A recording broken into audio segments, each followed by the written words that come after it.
Nosotros, la tarde de hoy.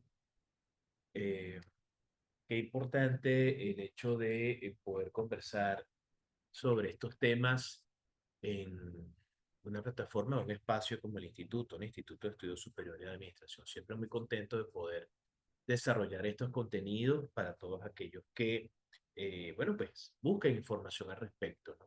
En este caso, el día de hoy nos corresponde hablar acerca de algo que es bien interesante y que es el proceso de digitalización que ha sufrido el dinero en los últimos años, ¿no? La digitalización monetaria y cómo por lo menos en el caso de Venezuela hemos tenido un crecimiento, una explosión de lo que se conoce por ahí como medios alternativos de pago a través de la figura de la fintech o de las aplicaciones, API, de las apps, de las dApps y toda esta cantidad de desarrollos digitales que permiten a muchas personas poder hacer sus operaciones.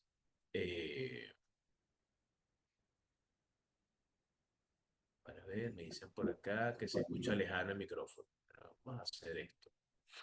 Vamos a subir el volumen del micrófono.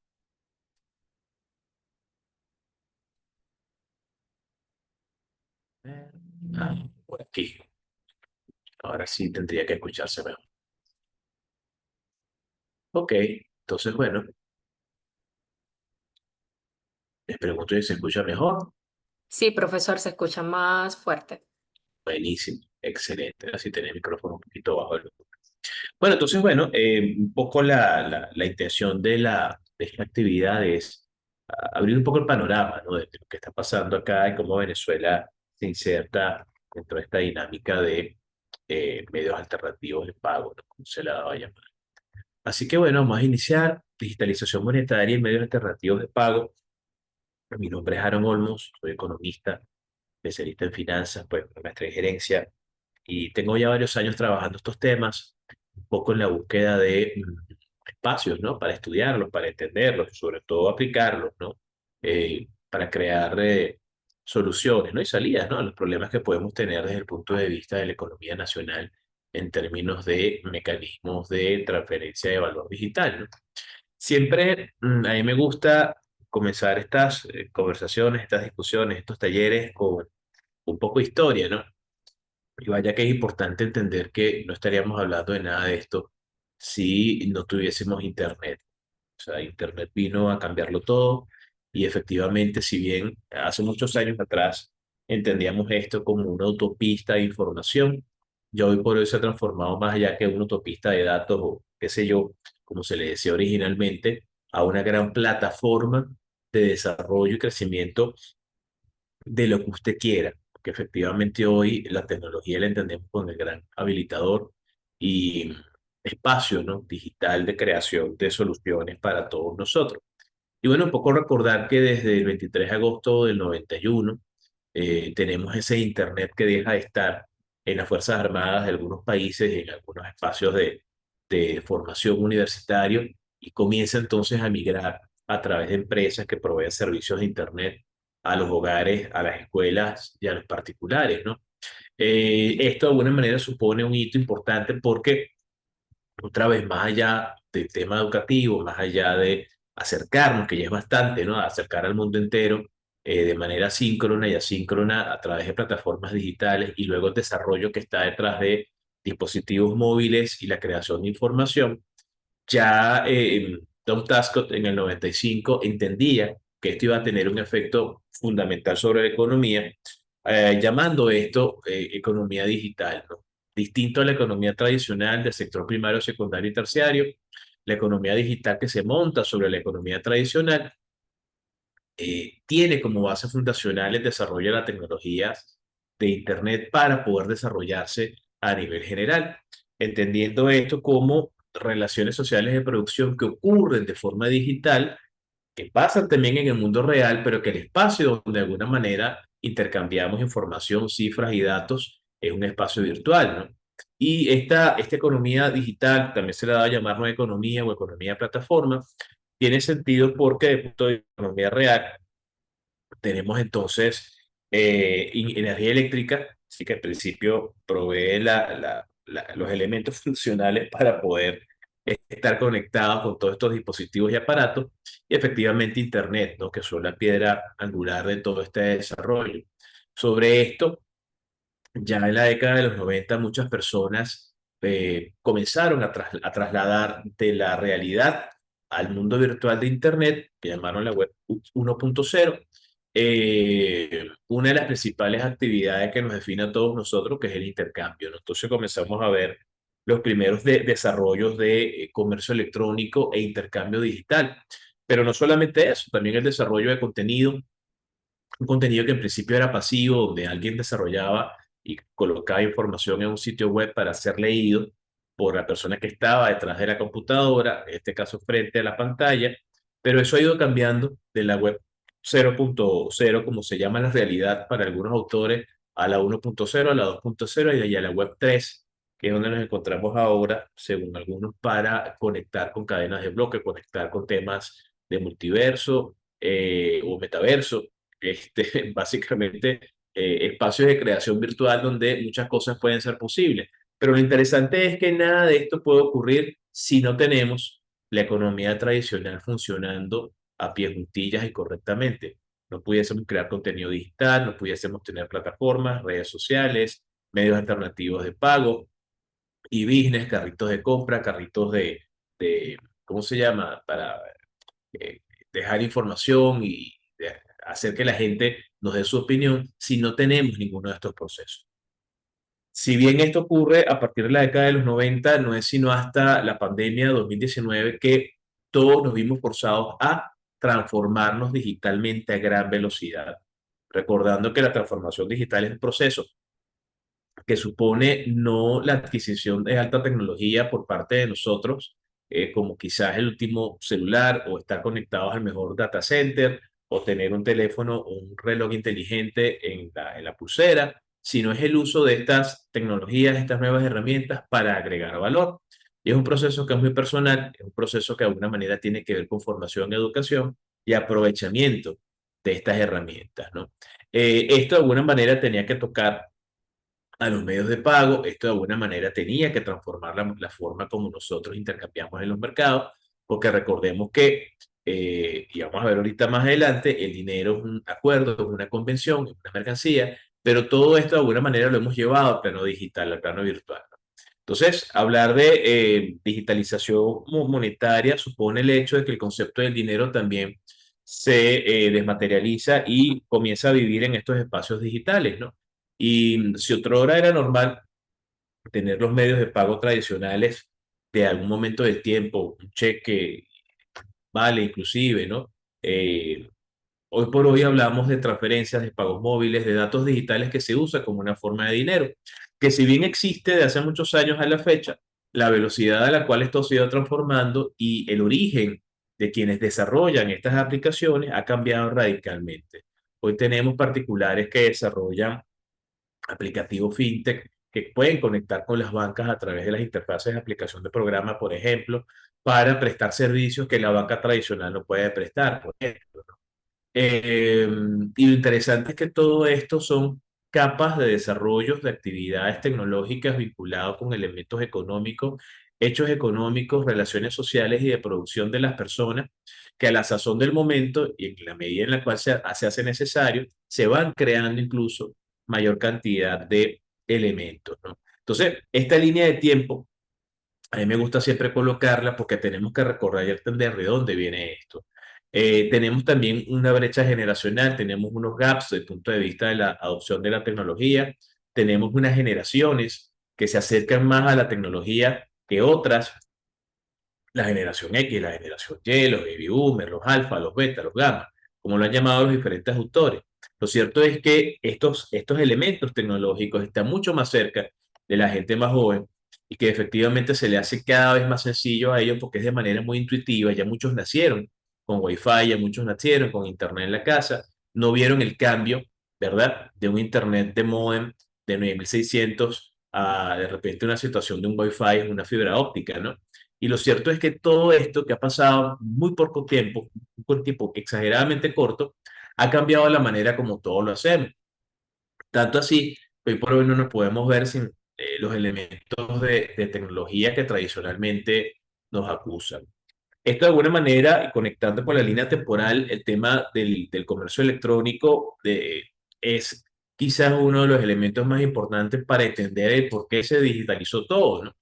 Si de alguna forma yo voy a tratar de intercambiar con otras personas en el espacio digital de Internet dentro de mi país, pero también fuera de mi país, no solamente la actividad comercial, sino la distribución, la logística, el consumo y sobre todo los pagos tienen que cambiar a gran velocidad. Yo puedo tener quizás al inicio de la década de los 90 con la creación de Amazon y la creación de eBay, por ejemplo, y Overstock después en el 99, 94, 95, 99, tres espacios importantes para entender comercio electrónico y en América Latina Mercado Libre, con Marcos Galperín a la cabeza, nuevos espacios de desarrollo para el intercambio de bienes y servicios que organizan de una manera distinta los mercados, ¿no? Esto porque es importante, porque bueno, si de alguna manera yo podía intercambiar un producto con una persona, un sujeto A o un sujeto B en dos lugares distintos, bueno, como yo de alguna manera realizo el hecho económico finalmente haciendo el pago, por ejemplo, hago una transferencia bancaria, el tema de la confianza, yo conozco a esta persona, comienzan a desarrollarse una cantidad de conceptos nuevos como la reputación digital. Muchas personas que trabajan hoy bajo las apps de movilidad cuidan mucho su reputación en términos de la votación que se hace cada vez que se presta un servicio, esas 5 estrellitas que están allí, ¿no? Y vaya que eso es importante para seguir creciendo o seguir subiendo dentro de la reputación o dentro de algunos beneficios dentro de las plataformas. El caso de Mercado Libre y el caso, por ejemplo, de plataformas P2P, donde las personas van a intercambiar datos digitales como una forma de dinero, es importante saber, bueno, cuánto tiempo tiene la persona, cómo está punteado, cómo está rankeado, cuáles son los comentarios que hacen después de hacer alguna operación. Entonces, los temas de reputación digital hoy por hoy, dentro de esta lógica nueva de intercambio, siguen siendo muy importantes. Y es que de alguna forma Alibaba, Temu, Shein, Shopify, Mercado Libre, eBay abren el camino a toda una nueva forma de intercambiar bienes y servicios, ¿no? Y efectivamente esto acelera el hecho de que necesitemos medios de pago o formas de dinero que se ajusten a estos nuevos canales o estas nuevas estrategias o maneras o formas de intercambiar bienes y servicios. Ya la banca estaba haciendo su trabajo desde el punto de vista de innovación y de adopción a las nuevas tecnologías, desde el punto de vista de creación los bancos en la década de los 90 de sus sitios web. Pero con todo esto llega el tema del riesgo, ¿no? El tema de la seguridad. Y entonces, si bien todo esto es interesante, esto es innovador, esto es una maravilla, tiene también una cantidad de riesgo de ciberseguridad. El tema de no solamente robar una identidad o quitar los datos de una persona de sus tarjetas, poder entrar a su cuenta bancaria, poder sustraer el dinero, sino también riesgos que puede tener la propia institución bancaria desde el punto de vista de filtración de datos, desde el punto de vista de vaciar las cuentas, desde el punto de vista de virus que puedan de alguna forma generar algún tipo de daño dentro del desarrollo de la propia actividad bancaria, en el caso de los bancos. De alguna forma, el desarrollo de mecanismos que permiten tener diferentes formas de acceso al dinero digital de las personas, asumiendo que es un dinero digital de Banco Central en principio, fue muy importante y es por eso que, fíjense ustedes, en la década de los 90, finales de los 90, se crea una plataforma, nada más y nada menos que por Elon Musk y Peter Thiel y otros más, de nombre PayPal, que sigue vigente y sigue siendo muy útil para que algunas personas puedan transferir dinero digital, dinero de banco central, entre personas y entre pares, ¿no? Eh, Esto es importante porque de alguna forma las maneras a través de las cuales comenzamos nosotros a transferir valor dentro de la banca para los comercios, para los servicios, para personas naturales, jurídicas y los propios gobiernos, tomando en consideración que ya existía y así existe todavía una red interbancaria global, un SWIFT, que conecta a las plataformas bancarias globales a través de comunicaciones para generar información de envío de datos, ¿no? Que eso es bien importante. Pero a todo esto de alguna manera se suma una visión distinta bajo la lógica del desarrollo de tecnologías para cada vez más aplicativos y dispositivos más cercanos a nosotros. Entonces comienza a aparecer el tema de la banca móvil como un elemento importante y esas aplicaciones en los teléfonos, principalmente vía SMS, hasta que pudimos tener teléfonos con una capacidad mayor y los teléfonos táctiles de las pantallas, el desarrollo de aplicaciones que nos permitían entrar a nuestras cuentas de bancos y poder conectar directamente de ahí para poder hacer operaciones, intercambio, transferencias, validar saldos y recibir dinero, nacionales e inclusive internacionales, operando cuentas del extranjero desde Venezuela, por ejemplo, antes de que existiera todo este tema complejo de sanciones, pero efectivamente pudiéramos de alguna manera tener nuestros aplicativos en los teléfonos para poder hacer operaciones, ¿no? Entonces, tanto comercio electrónico móvil como pagos móviles, billeteras electrónicas, comenzaron a existir dentro de nuestros dispositivos móviles, dentro de nuestros teléfonos, siendo hoy ya una herramienta fundamental para nosotros poder hacer operaciones de intercambio. Entender esto es importante porque supone una situación en la cual el proceso de transformación digital del propio dinero pasa por un cambio y una innovación del sistema financiero en general. Sin embargo, la crisis financiera del 2008, que es un punto importante también acá, supone un cambio en la manera como se piensa y se entiende el sistema financiero por parte de unos grupos de personas que pertenecían o siguen perteneciendo a una visión muy particular de mundo, los cypherpunks, este grupo de gente que entiende la realidad en términos de la inexistencia de un poder central y la necesidad de poder cambiar la manera como intercambiamos valor, ¿no?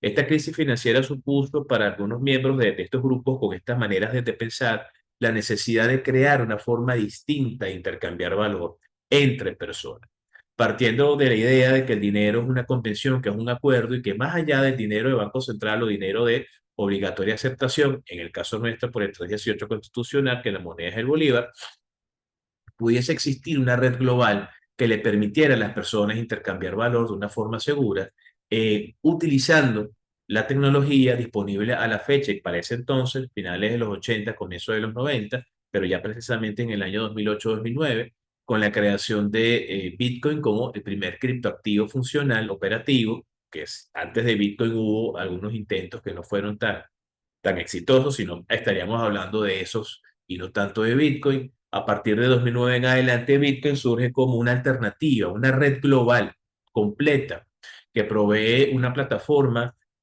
un sistema de encriptación, unas billeteras digitales, unas llaves públicas y privadas y una forma de transferir valor digital. Solo que estos datos digitales que se crean en este ambiente seguro de Internet originalmente no estaban pensados para tener un tipo de cambio con la moneda fiduciaria, en este caso con el dólar. Pero lo que sí es cierto es que todos estos elementos previos de Internet en adelante, con la crisis del 2008 y en el medio tener Mercado Libre, tener eBay, tener Amazon y el desarrollo de PayPal, comienzan a crear en la sociedad toda una nueva forma de entender la manera de intercambiar valor. No es solo hasta la creación de Bitcoin, que muchas personas 16 años atrás no ven que era posible crear algo distinto a lo que ya existía a nivel de la banca tradicional, ¿no? Y es precisamente por eso, de alguna manera hay que entender que todo esto supone la creación de un nuevos constructos para entender la realidad económica y financiera global, ¿no? Partiendo de la idea de una economía tradicional, partiendo de la idea de que sobre esa economía tradicional se monta una economía digital, una economía de plataformas, como decíamos hace unos minutos atrás, que dentro de esa economía digital o economía de plataformas, existe algo que se conoce como una economía blockchain, es decir, relaciones sociales de producción que median sus intercambios a través de los protocolos de cadenas de bloque, que son eh, esta manera de utilizar ciencias de la computación para no solamente encriptar datos bajo una huella de tiempo segura y que de manera inmutable permanezca en el tiempo, tanto y en cuanto se tenga una red de personas que validen estos datos y compartan la información de manera única, sino también la posibilidad de intercambiar criptomonedas como principal medio de pago, que es lo que está dentro de la lógica de la economía blockchain, que es la criptoeconomía. Y fíjense ustedes que esto, yo siempre lo comento que parece como una muñeca matrushka, ¿no? O sea, una muñeca que contiene a la otra. Y nosotros como usuarios de estos medios digitales no estamos quizás muy conscientes de todos estos cambios, solamente vemos diferentes canales a través de los cuales podemos pagar o hacer inversiones o poder hacer transferencias o poder enviar dinero de un punto A a un punto B dentro del país o fuera del país o de un país a mi país para remunerar o compensar alguna actividad internacional, ¿no? En el caso que nos ocupa, Hablar de economía digital es hablar también de metaverso, es hablar de fintech, es hablar de insurtech, es hablar de paytech, es hablar de propertech, de regulation tech, de legal tech. Es decir, todos estos aspectos del desarrollo de la economía tradicional y la finanza se ven ahora impactados por la tecnología y se ven transformados para poder entonces crear un nuevo ecosistema de intercambio de valor digital. Y de alguna forma esto nos tiene que hacer pensar en que el elemento que conecta estas realidades son los datos, son la data, ¿no? Lo decíamos esta mañana en un espacio donde estábamos compartiendo. La nueva moneda son los datos digitales de todos nosotros.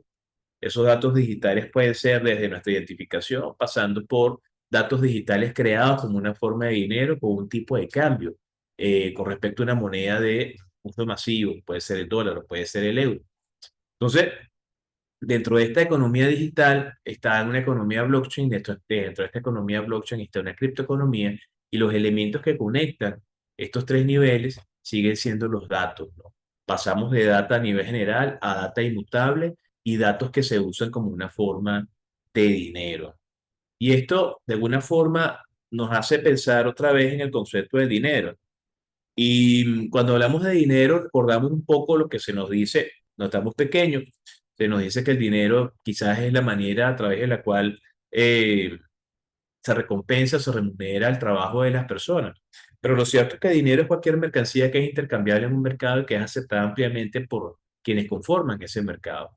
En la Venezuela que nosotros tenemos en la actualidad, hoy por hoy existen diferentes formas de dinero, ¿no? Que después entendemos como diferentes maneras o canales para poder pagar e intercambiar con los demás, ¿no? En el caso que nos ocupa, recordando un poco las características del dinero como tal, además de ser de aceptación general entre las partes, es divisible, es fragmentable, se convierte en un medio de pago, en una unidad de valor, en una reserva de valor. Y este último elemento es fundamental porque, dada la situación socioeconómica de los países, las monedas tienden a estar afectadas por el fenómeno de la inflación y si de alguna manera existe una distorsión cambiaria y monetaria alta, también el tema del tipo de cambio afecta, ¿no? La escogencia de la moneda con la que se va a trabajar, máxime cuando de alguna forma cada país utiliza su moneda de curso legal, pero por el libre albedrío, las personas naturales y jurídicas pueden asumir el uso transaccional, o inclusive como reserva de valor, de una moneda distinta, ¿no? En el caso que nos ocupa, estas características que estamos viendo nosotros acá están presentes hoy por hoy en formas alternativas de dinero que no son creadas por un banco central y que no tienen necesariamente un respaldo gubernamental detrás, ¿no? Y es un poco la lógica de las criptomonedas. Estas formas de dinero tienden a cambiar y tienden a mutar con el tiempo y en el caso venezolano, muchas de ellas siguen estando presentes. Desde la lógica del dinero mercancía, hablando del trueque, el intercambio de un bien por otro, cosa que recordamos nosotros luego de la situación del apagón nacional de marzo de 2019, fue muy evidente para muchos, ¿no? El hecho de intercambiar un bien por otro. Tenemos la lógica del dinero pleno contenido, es decir, algún metal que por sus propias características y su escasez se haya convertido en un elemento de intercambio histórico en términos globales, vale decir el oro o la plata, incluso el paladio. En el caso que nos ocupa, siempre recordamos el hecho de que, por lo menos en nuestras casas, nuestras madres, nuestras abuelas, nuestros abuelos, siempre tenían esa cajita con las prendas, ¿no? Que le llamaban. Y esas prendas eran quizás un anillo, un esclavo, una cadena, que básicamente reportaba una forma de dinero de último recurso, el famoso oro guardado en la caja, ¿no?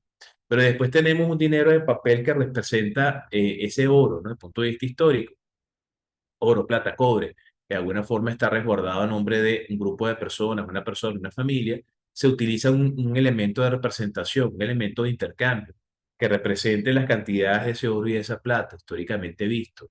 Sin embargo, con la creación de los Estados-naciones y la necesidad de poder controlar la emisión monetaria, si bien ya existía el sistema financiero del siglo XIII en adelante por algunos historiadores, no es sino hasta la creación de los bancos centrales en el siglo XX, siglo XIX, que efectivamente comenzamos a entender la gran necesidad por parte de los gobiernos, no solamente de controlar la emisión monetaria, sino también establecer algunas normas y reglas para poder establecer ese juego de oferta y demanda monetaria y alcanzar algunos equilibrios, ¿no? La lógica de los bancos centrales, por lo menos en el caso nuestro en Venezuela, el Banco Central se crea en el año 39 en el gobierno de López Contreras, pero comienza operaciones en el 40, ¿no?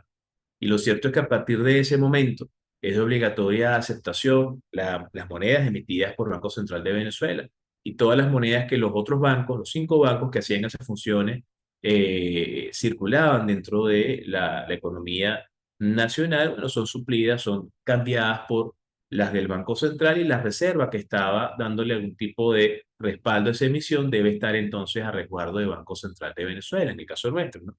Punto de vista histórico. Sin embargo, ese dinero de obligatoria aceptación, que en principio es físico, monedas que se acuñan, billetes que se imprimen, en el caso nuestro la Casa de la Moneda, sufre una transformación por el hecho tecnológico que mencionábamos hace un rato, el tema de Internet, y comenzamos a ver un proceso de desmaterialización de ese dinero, históricamente hablando.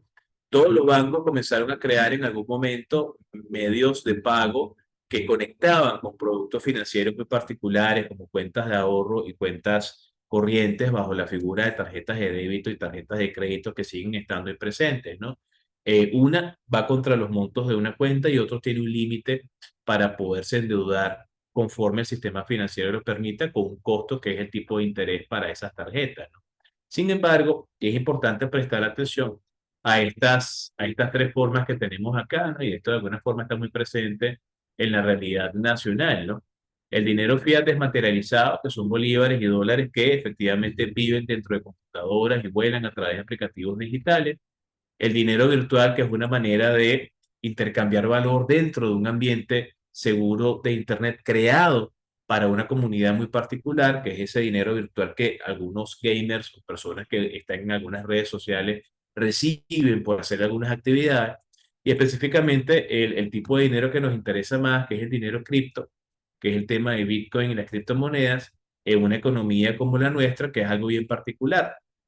Esas últimas 3 son formas de dinero desmaterializado, donde de alguna forma tanto las personas que participan dentro de estos ambientes asumen realmente que es una manera de intercambiar valor, recordando que para nosotros este valor lo vamos a entender como la capacidad que tienen esos datos digitales de poder cubrir una necesidad, recordando que estos datos digitales tienden a ser entendidos y tienden a ser aceptados por convención, por acuerdo social entre grupos de pares como una forma de dinero válido, ¿no? Entonces esto nos lleva al advenimiento de los criptoactivos, ¿no? Y las criptomonedas, ¿no?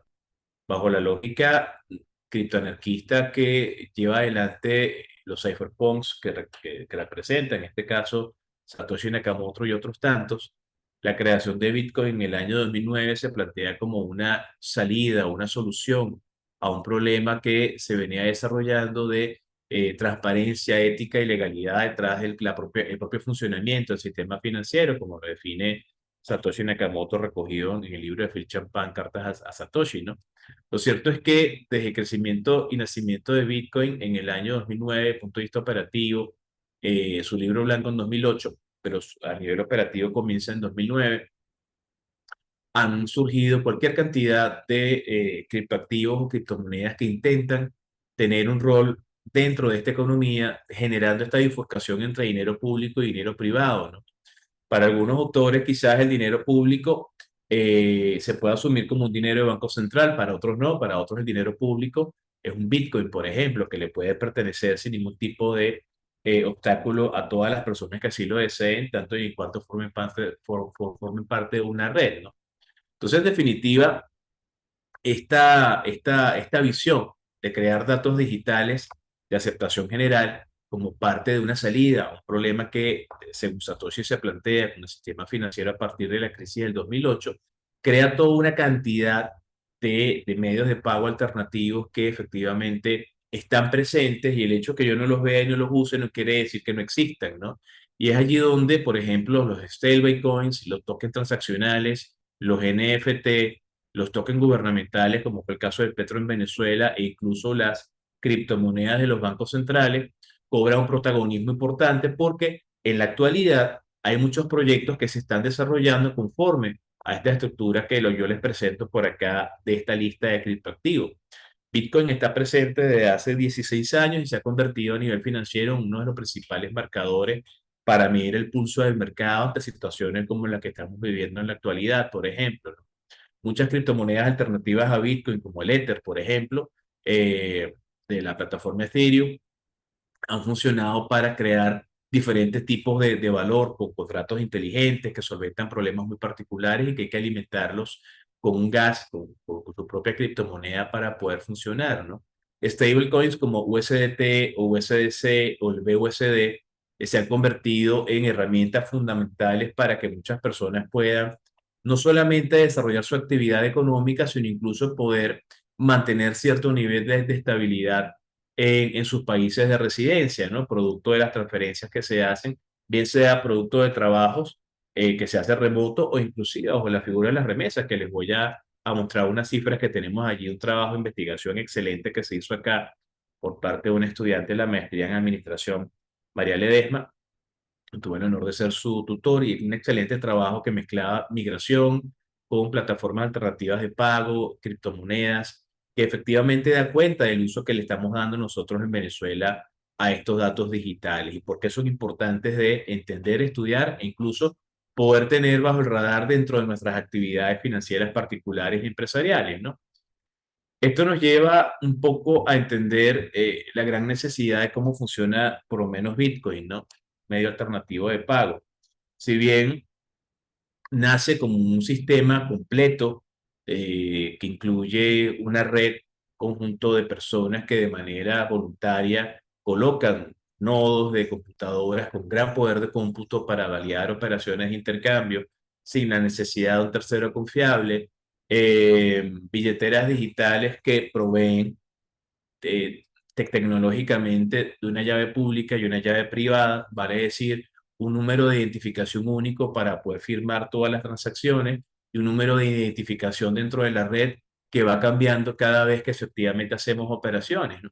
Pero lo cierto es que el uso de una criptomoneda como Bitcoin supone la participación de esas personas en esta red global. Hacerse de Bitcoin puede ser bien sea porque la persona lo recibió como una forma de pago, bien sea porque lo compró, lo adquirió en una plataforma P2P, bien sea porque quizás es un minero que recibe una recompensa y unas comisiones por validar operaciones. Pero lo cierto es que en la medida que va pasando el tiempo, el precio que representa a ese Bitcoin va creciendo a gran velocidad. Muchos recordarán por acá el 22 de mayo del año 2010, cuando una persona de nombre de Laszlo Áñez compró dos pizzas y pagó 10.000 Bitcoin por ellas, ¿no? Y efectivamente, del 2010 a la fecha, un Bitcoin que tenía un precio de referencia de 0.00125 centavos de dólar, hoy por hoy representa 107.000 dólares, ¿no? Y esto no es fruto de la casualidad, hay un trabajo detrás de esto por parte de un grupo de personas y una red global que ha transformado estos datos digitales en una forma segura de intercambiar valor. Pero básicamente, ¿cómo funciona esto? Bueno, tenemos una billetera digital que no es otra cosa que un software que le provee a las personas un número de identificación único, una llave privada y una llave pública que le permite identificarse dentro de una red. Básicamente, cuando se hacen intercambios en Bitcoin, en este caso en Satoshi, que son las unidades más pequeñas de Bitcoin que representan cantidades en dólares al tipo de cambio como para comprar un producto, tenemos un sujeto A y un sujeto B que van a intercambiar a través de esta red ese valor digital. Básicamente lo que se hace es montar una operación de intercambio con un asiento contable de partida doble, donde tenemos una billetera, una dirección de billetera digital de donde salen los satoshis, una dirección de billetera digital que recibe esos satoshis y una dirección de billetera digital que paga una comisión por validar esta operación. Todos estos datos que se están generando constantemente son encapsulados dentro de un bloque de datos, esa información es encriptada, esa información es entregada a los mineros, quienes tienen un rol importantísimo que es poder validar estos datos que están dentro de este bloque y por esa acción estos mineros se llevan una comisión y son recompensados luego con una recompensa, vale decir 3.125 Bitcoin nuevos que se descuentan de los 21 millones que se van a producir en todo el espectro de tiempo que Satoshi Nakamoto dispuso bajo los criterios técnicos de desarrollo de Bitcoin. Entonces, para muchas personas a nivel de aceptación general, aceptar datos digitales como Bitcoin, aceptar USDT, aceptar datos como Solana, por ejemplo, el token Sol o Dogecoin, tanto y en cuanto otra persona lo pueda recibir como un elemento de intercambio, será válido para ellos, ¿no? Y esto es interesante verlo así. No necesariamente supone la participación de un banco central, el Fondo Monetario Internacional o el Banco Internacional de Pago, sino personas que de alguna manera, teniendo en consideración un tipo de cambio con respecto a una moneda de curso legal, asumen estos elementos de intercambio. Según CoinMarketCap, que es uno de los sitios que generalmente se revisa para ver precios de criptomonedas, en la actualidad hay más de 17.000 criptomonedas listadas por lo menos en su sitio, ¿no? Y ellos mismos lo dicen, ellos mismos lo dicen en sus publicaciones, el 97% de esto no sirve para nada, solamente el 3% de esas 17.000 criptomonedas tienen un uso real y tienen un sentido, porque pasamos de una época en la cual era muy difícil crear un criptoactivo con una blockchain a tiempos en los cuales ya no es tan difícil crear un proyecto cripto y colocar esto en la red para que funcione. El tema de una criptomoneda es cómo crea valor. Y esa creación de valor, como yo les estaba comentando la tarde de hoy, es la capacidad que tiene este dato de resolver un problema. Es decir, cómo cada una de estas criptomonedas puede de alguna forma insertarse formalmente dentro de la solución de la economía de una persona, de una empresa, de un país, o es utilizada o aceptada a nivel general como un elemento de intercambio válido entre personas, ¿no? Cuando de alguna manera uno verifica en el mapa global cuáles son los países que más han estado utilizando estos datos digitales como forma de dinero, nos damos cuenta que su principal característica es que son países que están sufriendo quizás situaciones de inflación, distorsión cambiaria y monetaria bastante graves.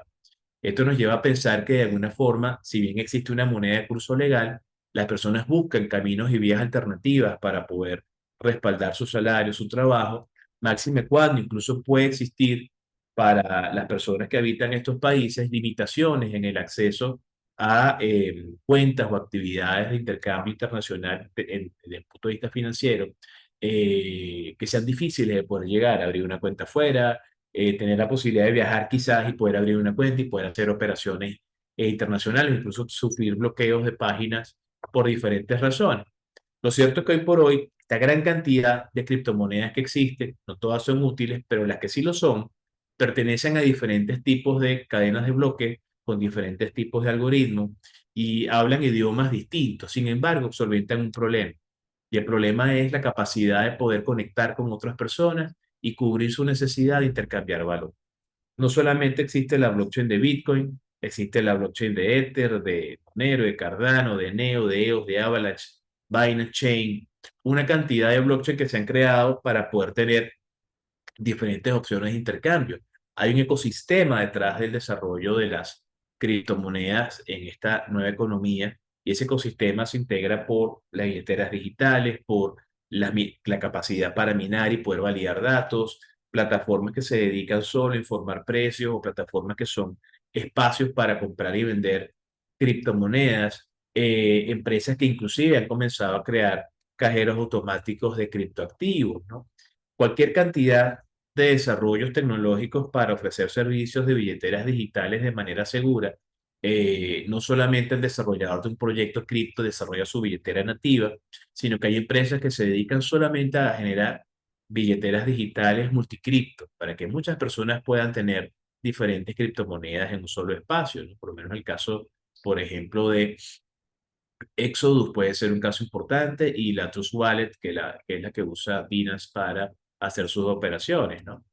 Sin embargo, fíjense ustedes que desde el punto de vista del uso, no todos los países de alguna manera han adoptado estos medios alternativos cripto, en esta primera parte que estamos hablando, de la misma manera, de la misma forma. Y de eso da cuenta este informe interesante de Chain Analysis, el reporte geográfico de criptomonedas que desde el 2020 se está elaborando, donde 154 países son medidos y son comparados, los criterios técnicos importantes según la ficha técnica del documento. Para el año 2020, por ejemplo, Venezuela ocupaba la posición número 3 de esos 154 países. Para 2021 la posición 7. Para 2022 estaba en la posición 11. Para 2024 está en la posición 13. Venezuela sigue estando dentro de los principales países que más usan criptomonedas y criptoactivos como una forma alternativa, como un canal adicional para poder transferir valor digital entre personas, ¿no? Y esto de alguna manera tiene que ver también en parte con la historia que suscribe el país ante la gran necesidad de crear con tecnología algo distinto al sistema bancario tradicional. Yo siempre lo comparto porque esto es parte de la historia cripto venezolana del año 2012 hasta el año 2023. Muchos proyectos de criptomonedas nacieron y desaparecieron en el país.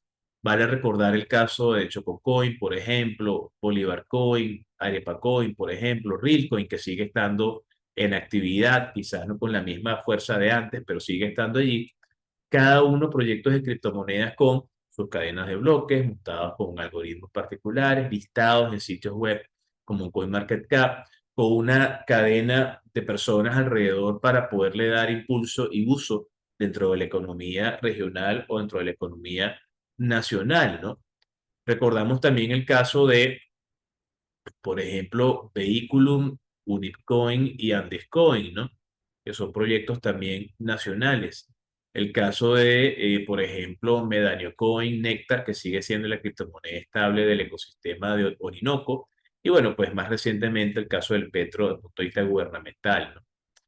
Esto, ¿por qué es importante? Es importante porque si bien los bancos centrales, que son los entes rectores de la política monetaria y cambiaria de los países, en principio, hace 16 años atrás, no miraban con buenos ojos el surgimiento de una plataforma alternativa para intercambiar valor digital a nivel global de forma segura.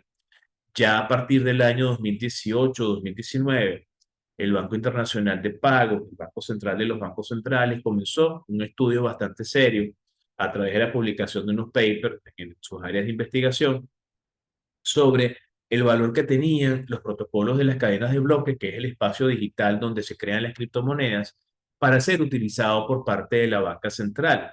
Esto se convirtió en el reporte número uno que estamos viendo acá, que es una serie de colaboraciones de un grupo de bancos centrales para crear, como ellos dicen acá, las bases fundacionales y las características iniciales de lo que ellos llamaron originalmente, y sigue siendo así, divisas digitales en los bancos centrales o Central Bank Digital Currency. Esto de alguna forma sienta las bases de un paso bien interesante por parte de la banca tradicional, banca central principalmente, de abrirse a la posibilidad de utilizar y adoptar las tecnologías de las cadenas de bloques para el desarrollo de sus actividades de Banco Central. De hecho, recientemente, del 9 al 12 de junio, la Asociación Bancaria Nacional tuvo una actividad muy importante de formación y de información eh, sobre el uso de estas tecnologías a nivel general, poco para acercar a la banca a estas realidades. El Banco Internacional de Pagos ha hecho un trabajo bien interesante de investigación y de desarrollo. Recientemente estaban hablando de la posibilidad de tokenizar datos digitales respaldados por el Banco Central del país, ¿no? Que así lo desea hacer con toda esta estructura que ellos están desarrollando. Y lo interesante es entender que hasta los bancos centrales de los países están comenzando a cambiar su visión sobre la lógica del dinero en términos generales, ¿no? Esta, esta información básicamente supone que el desarrollo de estos nuevos datos digitales con el respaldo de un banco central eh, no necesariamente daño o lesione los objetivos de política monetaria y cambiaria de los países, por ejemplo. Es algo que ellos se están planteando. Se están planteando la coexistencia de un dinero público y un dinero privado bajo la lógica de esta nueva tecnología para la banca central, efectivamente promoviendo la innovación y la eficiencia. No solamente los 6 bancos que aparecen en el paper del Banco Internacional de Pagos, los que están desarrollando una nueva visión del dinero, ¿no? A partir del propio Banco Central, por ejemplo. Todos estos países están desarrollando sus propios proyectos de criptomoneda de Banco Central, desde las Bahamas hasta Uruguay, desde Azerbaiyán llegando a Polonia, ¿no? Y esto básicamente es entender que China ya tiene su criptoactivo gubernamental, es decir, su eh, moneda digital de Banco Central activa. El Banco Central de las Bahamas tiene su Sand Dólar, que es su moneda digital también. Y esto tiene ya más de 2 años en funcionamiento dentro de la dinámica económica de las Bahamas. Suecia también tiene su proyecto desde 2017 de su Icrona, su moneda digital. Y todo esto bajo la visión de Christine Lagarde, que cuando estuvo en el Fondo Monetario Internacional, vio la posibilidad de conectar con estas tecnologías y desarrollar luego la posibilidad de un dinero digital de Banco Central con esta plataforma. Ella en la actualidad está como cabeza visible del Banco Central Europeo y de hecho el euro digital está pocos para salir en pocos meses quizás de este año. Ya estemos hablando de un euro digital montado sobre cadenas de bloques. ¿Por qué los bancos centrales han comenzado a trabajar estos temas? Están muy interesados en entrar en la carrera de la emisión de datos digitales estables, que es uno de los elementos que llama poderosamente la atención del mundo cripto. Las criptomonedas volátiles como Bitcoin para muchos son interesantes, sin embargo, la volatilidad es algo que a algunos les resta atractivo. Por eso, hace unos años atrás, en 2015-2016, 6 bancos se reunieron para crear lo que se denomina un stablecoin, una criptomoneda estable, que básicamente son datos digitales que respaldados con un subyacente en dinero fiat, una cantidad de millones de dólares depositados en la institución financiera, se emiten tokens digitales uno a uno para que puedan ser fungibles, intercambiables, transables, divisibles, fragmentables, que puedan utilizar como una forma de dinero, teniendo respaldo o el subyacente de un dólar, por ejemplo. Esta situación ha hecho que surjan cualquier cantidad de proyectos de stablecoins o criptomonedas estables que son muy utilizadas por algunas personas como una forma alternativa al dólar. El caso nuestro en Venezuela, por ejemplo, el caso del Tether, el USD Tether y el USD Coin y el BUSD, que son uno de los que más se usan, por ejemplo, en el país, ¿no? Y se usan como un elemento de pago, se utilizan como una manera de reserva de valor, como una forma de ahorro de largo plazo. Muchas personas le están dando diferentes usos, ¿no? Y lo interesante es que estos stablecoins no pasan por la banca tradicional, estos stablecoins no pasan por la banca central y estas operaciones quedan registradas en plataformas a las que no necesariamente las gerencias de estadísticas de los bancos centrales tienen acceso. Es decir, que tenemos una economía dentro de la economía que utiliza una plataforma distinta a la tradicional para intercambiar datos digitales que globalmente son aceptados como formas de pago y medios de valor. Esto de alguna manera nos hace pensar en lo que se ha denominado la revolución fintech, ¿no? De financial technology, es decir, la tecnología financiera, y cómo de alguna forma la banca tradicional ha comenzado a dar los pasos en esta carrera de actualización necesaria, todos los riesgos que esto contempla, pero actualización necesaria e integrar mucho de lo que algunos particulares han hecho y que de alguna forma ya el mercado ha aceptado y ha validado ampliamente. Y es acá cuando de alguna manera tenemos puntos de venta, por ejemplo, que son híbridos, puntos de ventas que aceptan tarjetas de débito y tarjetas de crédito nacionales y extranjeras, pero también se pueden switchar para trabajar con criptoactivos, por ejemplo, ¿no? Tarjetas de Near Field Communication, NFC, tarjetas de cercanía que pueden ser desde el propio teléfono, pasando por un brazalete, un dispositivo que la persona pueda tener en su mano para poder hacer las operaciones de intercambio, para poder validar los pagos. De hecho, muchos de nosotros ahora tenemos, gracias a la banca tradicional, estas tarjetas de cercanía que se acercan a los puntos y sin necesariamente dar mucha información hasta ciertos montos, están validados para hacer operaciones. También tenemos el desarrollo de tarjetas RFID por parte de algunos emprendimientos, ¿no? Pero es que empresas de desarrollo de teléfonos incluso están creando sus propios medios de pago, ¿no? El caso de Apple Cash, ¿no? La gente de Apple, por ejemplo, ¿no? Todo esto tiene como destino final siempre el teléfono móvil, ¿no? El teléfono inteligente, que se ha convertido hoy por hoy para todos nosotros en la principal herramienta de trabajo. Solamente es comunicación, es información, es también dinero, aplicaciones de los bancos, tiene las aplicaciones nuevas para poder hacer operaciones de intercambio y efectivamente aplicaciones como Venmo, People Pay, Money, que es un desarrollo de mercantil en Venezuela, desarrollos como Mueve, por ejemplo, que son fintech venezolanas de billeteras digitales en bolívares, Banco, bueno, efectivamente Cachea, que no necesariamente es dinero para poder hacer operaciones, pero sí es compre ahora y pague después, ¿no? Y vaya que efectivamente todos estos desarrollos tecnológicos han conectado de maneras distintas con el comercio y los servicios, ¿no? Hoy por hoy, buena parte de los venezolanos pueden hacer compras gracias a la disposición de estos aplicativos dentro de sus teléfonos, sobre todo este que estamos viendo ahora, ¿no? Pero también hay muchos otros más que están dando la pelea y buscando su espacio dentro del mercado nacional, ¿no? Que hacen operaciones de intercambio, inclusive poder comprar también a plazo. Caso de Huepa, el caso de Crece, el caso de, por ejemplo, Contigo, que es un desarrollo venezolano también, el caso de Listo, que es otra aplicación que está desarrollándose algo similar a Cachea, y finalmente el caso de Crixto, que es un exchange licenciado por Sunacrip que permite hacer estas operaciones de intercambio de criptoactivos estables, por ejemplo, a bolívares, ¿no?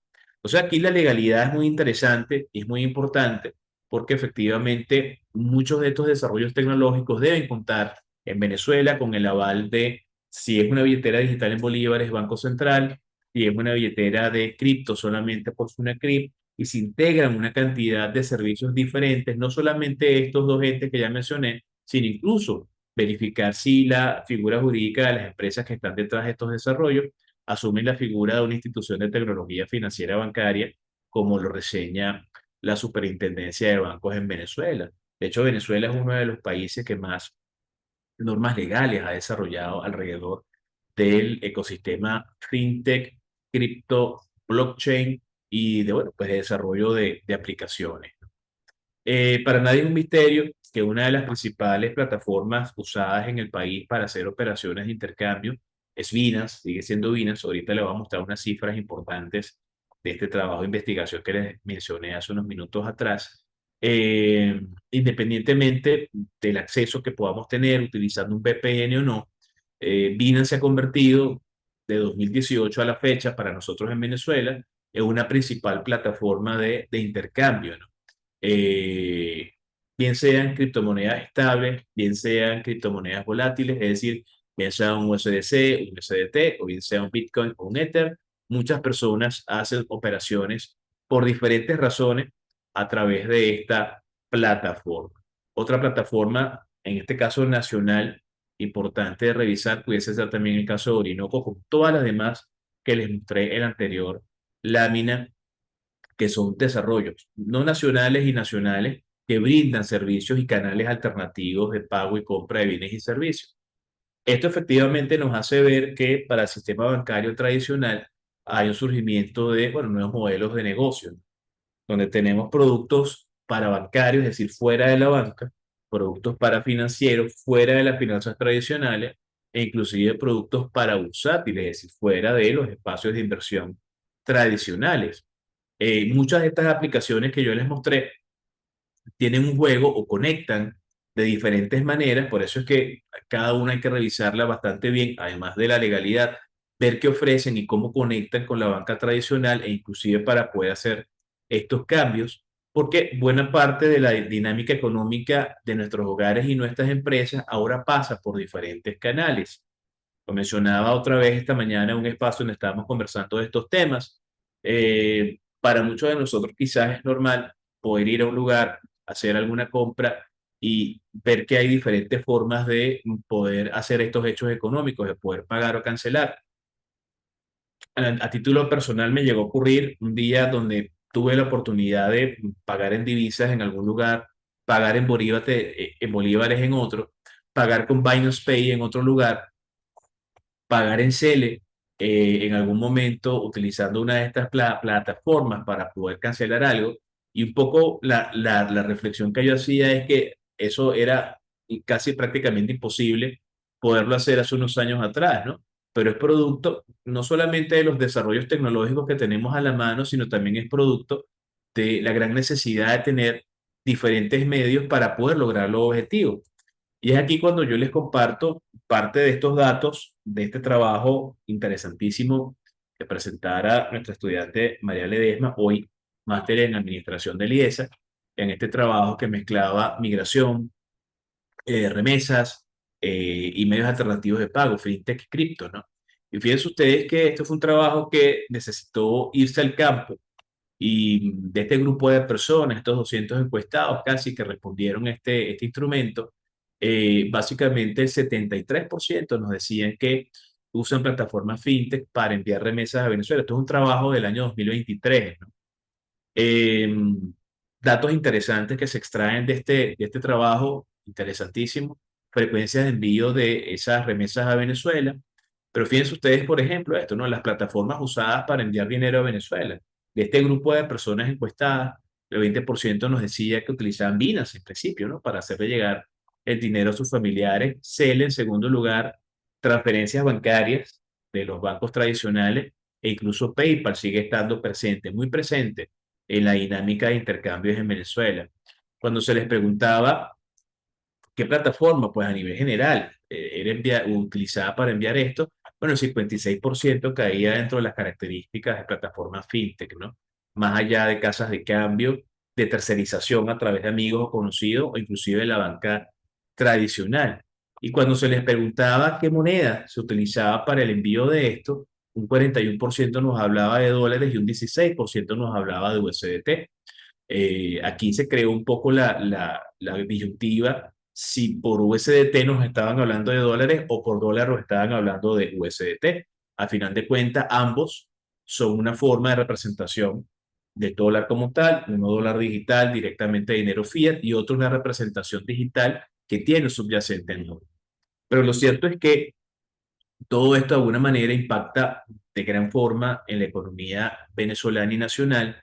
Es por eso que hablar de la digitalización monetaria y los medios alternativos de pago no es algo que vaya a pasar de moda, es algo que está muy presente en el día a día de todos nosotros, más allá de la inflación, más allá del tema del diferencial de precios para poder fijar precios de bienes y servicios, el tema del tipo de cambio, ¿no? Las intervenciones del Banco Central de Venezuela, todos estos elementos que de alguna manera están presentes en el día a día de nuestra economía. Lo cierto es que para nosotros es fundamental conocer y entender de qué van estas diferentes herramientas, cómo se usan y cuál es su marco regulatorio y sobre todo cómo operan desde el punto de vista real de una economía como la de nosotros. Ya para cerrar, en cumplimiento del tiempo que tenemos estipulado para el día de hoy, yo quisiera recomendarles a ustedes que visiten el sitio web de Debates IESA para que consulten 3 artículos que están allí que hablan de estos temas que conectan con el tema del día de hoy, que es la digitalización intermonetaria y los medios alternativos de pago. Uno de ellos es un artículo de mi autoría que se llama Bitcoin, la transformación del dinero y valor de las cosas, donde creo que hay algunas ideas interesantes para entender mucho de lo que está pasando en la Venezuela de hoy. El otro es un artículo que se saca de este trabajo maravilloso de investigación que les mencionaba de María Ledesma. De hecho, se hace a dos manos. Las remesas de los venezolanos se envían cada vez más vía fintechs y cripto.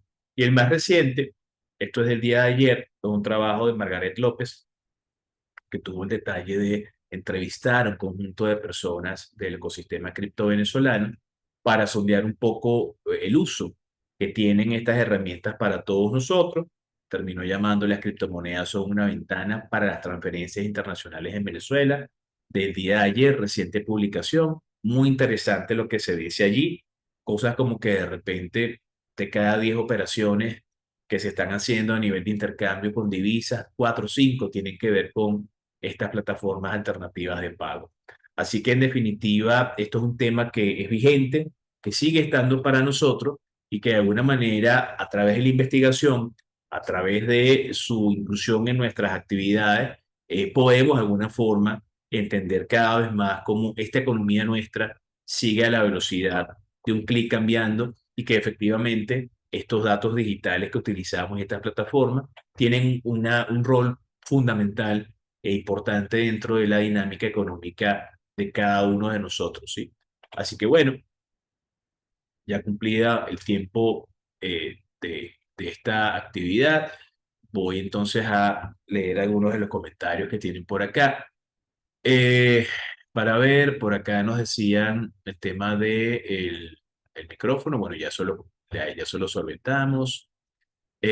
Para ver qué tenemos por aquí, algunos comentarios. Ajá, perfecto. Muchas personas están agradecidos. Dicen que si luego van a tener acceso a la presentación grabada, entiendo que esto está quedando grabado y creo que va a quedar en el canal del instituto, canal de YouTube, para que se pueda ver a posteriori, ¿no? Que si le puedo mostrar en la pantalla los artículos nuevamente, con gusto, ya se los voy a poder colocar. De todas maneras, entren allí en el Debates y esa, pueden colocar en el buscador Olmos, que es mi apellido, ahí le van a aparecer los tres artículos, ¿no? Pero ya se los voy a mostrar para que los vean. Rubén dice que si tengo alguna referencia sobre Ripple y la estabilización del Swift a través de ella. Bueno, fíjate tú que la red de Ripple como tal y el XRP de alguna forma está pensado para hacer una suerte de plataforma Swift alternativa, ¿no? Y de hecho se tiene hablando de eso de un tiempo para acá. Entonces es bastante importante de no dejar de prestarle atención a lo que está pasando con Ripple y su precio. Además del precio, la plataforma como tal. Por acá me están comentando qué riesgos se corren a nivel contable, lo dice Irina.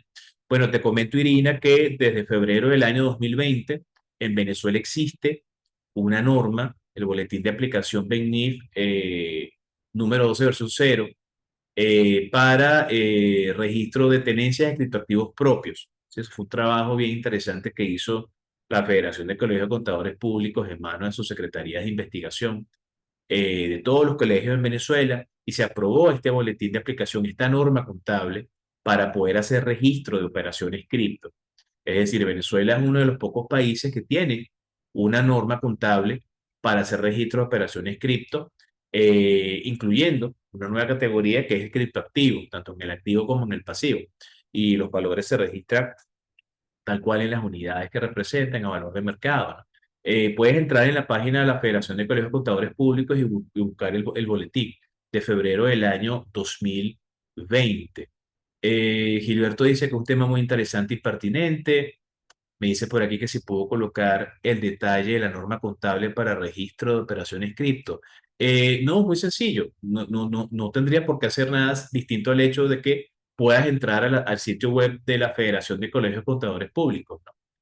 Coloca Federación de Colegios Contadores Públicos de Venezuela y ahí busca las normas, venir, boletín de aplicación BENIF número 12 versión 0, ¿sí? De febrero del año 2020, no tiene pérdida. Y efectivamente, pues, hay una manera de poder registrar contablemente todas estas operaciones. Vamos entonces a volver sobre eh, aquí están los tres artículos. El primero se llama Bitcoin y la transformación del dinero y valor de las cosas, 31 de mayo de 2022. El segundo se llama Las remesas de los venezolanos se envían cada vez más vía fintech y cripto.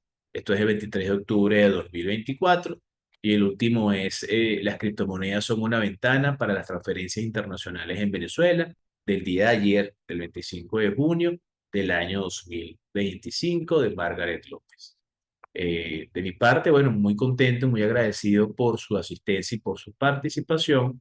Y bueno, pues entiendo que esta grabación quedará disponible para todos. César dice, existen procesadores de pago para hacer transacciones en nuestras páginas web acá en Venezuela. Fíjate tú que el tema del comercio electrónico, los carritos web insertados dentro de los sitios web de las empresas, en algún momento tuvimos en Venezuela para el tema cripto una empresa de nombre CryptoBuyer que tenía una solución para poder anexar, colocar, adosar dentro de los sitios web de las empresas y poder hacer operaciones con ellos a nivel cripto.